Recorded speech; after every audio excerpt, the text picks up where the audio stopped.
Welcome back to our channel. Today, we are going to discuss a topic that is both profound and practical. If you have ever wondered why, despite chanting Buddha's name day in and day out, you still find yourself feeling restless, distracted, or filled with doubts, then this video is for you. Today, we will explore a teaching by one of the most revered masters in modern Buddhism, Master Ingguan, who deeply impacted countless practitioners with his insights into the true nature of Buddhist chanting. Master Ingguan once said, to control the six senses and maintain a continuous stream of pure thoughts, this is the path to samadhi. This simple yet powerful statement is one that every practitioner must understand and practice throughout their lives. In today's world, many people approach spiritual practice with a sense of superficiality. We recite the Buddha's name, yet our minds wander far from the practice.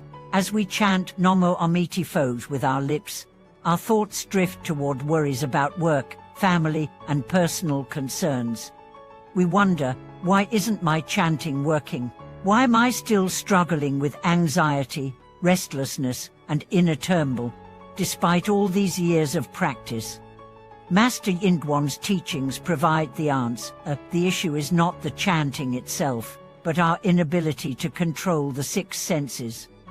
We are not practicing with a steady, uninterrupted focus.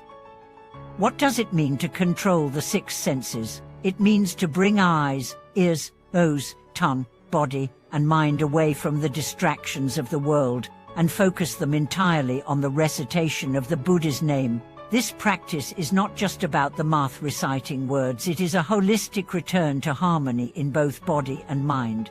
Our eyes should not wander, our ears should not listen to idle chatter, our thoughts should not be caught up in the distractions of the world. Instead, all of our senses must be unified and focused on Namo Amiti Pho.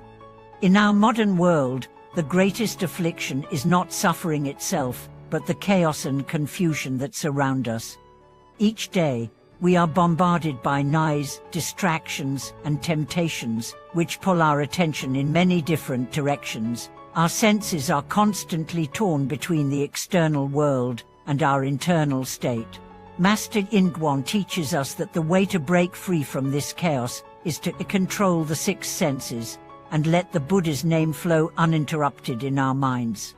When we are able to keep our focus clear and steady, we enter into a state of samadhi, which is a state of deep concentration and peace. The key here is the word uninterrupted.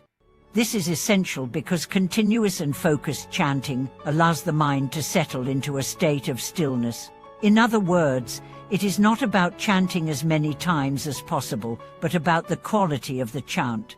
Master Ingguan encourages us to chant with the full attention of our heart and mind. By doing this, the chanting becomes a powerful tool to bring us out of the confusion of daily life and into a place of calm and clarity.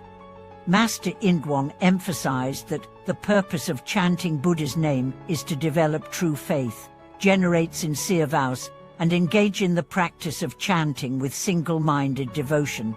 Faith, vows, and practice are all indispensable.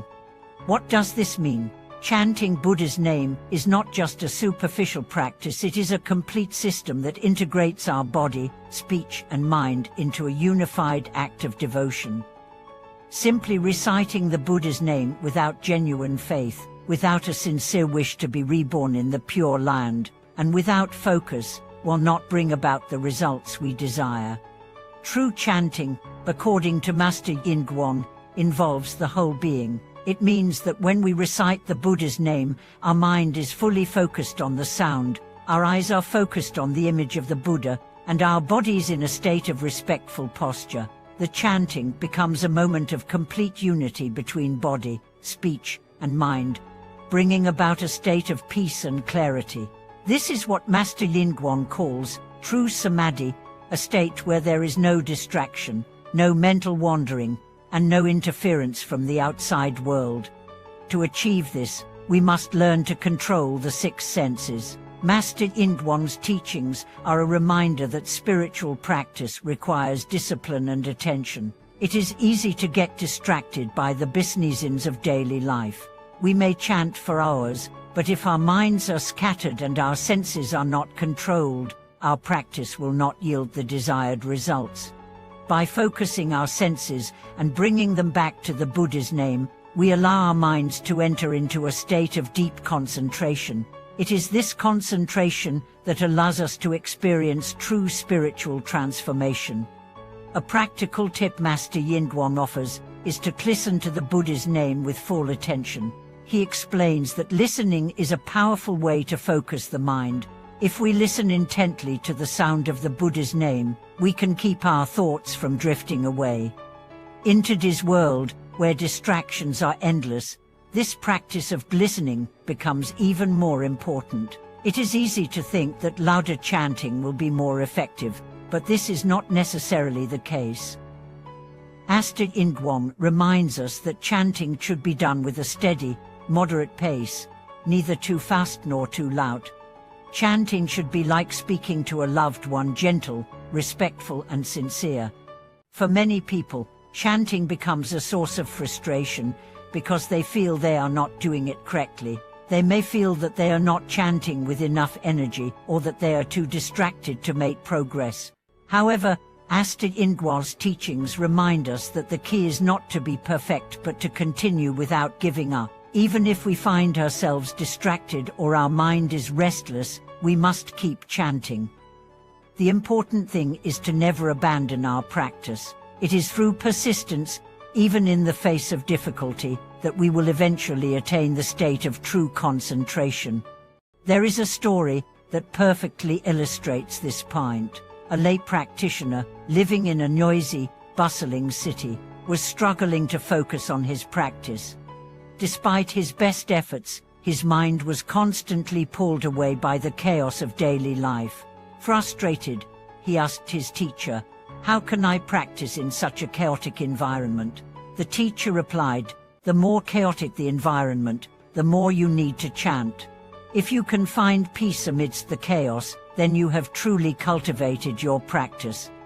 This story exemplifies what Master Yingguang teaches. True spiritual practice does not require perfect conditions. It is not about escaping the world, but learning to practice within it. In today's world, where distractions are rampant and anxiety is common, we must not wait for the ideal conditions to practice. Instead, we should practice in the midst of our busy lives, using the Buddha's name to bring peace to our minds. In conclusion, if you have already begun chanting the Buddha's name, cherish this practice and continue with determination. If you have not yet started, do not hesitate. Begin today, even with just one recitation of Namo Amitabha. The journey of chanting may seem challenging at first, but with persistence, you will gradually experience the peace and clarity that comes from controlling your six senses and maintaining a steady stream of pure thoughts. Thank you for watching this video. If you found this content helpful, please share your thoughts in the comments, and don't forget to subscribe to our channel for more spiritual insights. May all beings be happy, peaceful, and free from suffering.